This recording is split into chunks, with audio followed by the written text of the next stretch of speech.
Oh, here he comes. Here he comes. Oh, what's up, guys? Welcome to another vlog episode. Huh? Did you make it? Yeah. Are you still alive? Yeah. All right, so we're gonna try this today. I don't know if you can tell, but hold on.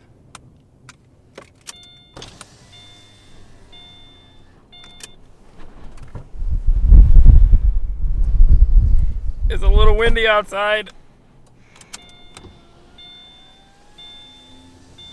All right, so we're at White Sands right now, and it is like what, sustained 30-mile-an-hour winds with gusts of like 60. So we're kind of like the only people here. So we're gonna go for a little hike, and we're gonna try not to get lost because there is about zero visibility. But the reason I wanted to vlog this for you guys is because the windy conditions in the sand dunes are actually really great for photography. It's one of the coolest things that you can see, again, in terms of being able to get the right pictures. And if you can pull it off without messing up your gear or getting blown away or lost or anything like that, then hopefully we should get some great images, and I want to show you guys that. So this vlog is going to be very B-roll intensive because I'm not going to talk out there. All right, so let's go check it out. Wish me luck.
Alright, so I hope you enjoyed the most windy B-roll ever.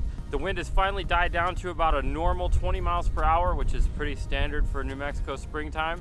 But it's been hitting about 60 or so. It's just, as you clearly could see, this is the windiest I've seen it here at White Sands in a long time. But I think I got some epic photos. So real quick, I'll give you a couple tips on shooting in the wind. First thing, if you have a long lens, take your hood off, because that just turns your lens into like a freaking sailboat. Second thing, if you're doing video and you don't have a tripod or anything like that, put the strap around your neck and hold it. So those are a couple of the things that I've been doing today to get the shots that you've seen. But I really got to cut it short here because the gates to this place close at like in like 15 minutes or something, and I'm still like half a mile from my car, so so we're gonna book it back to the car and then get out of here before the gates shut, go get some dinner. So sorry about the lack of an informational vlog, but hopefully the B-roll was cool and the pictures were cool. I just can never get enough of White Sands, and I want to take you guys with me again. So all right, time to stop rambling, time to start running. Hit that like button if you enjoyed this video. Thanks for watching. I'll see you in the next one.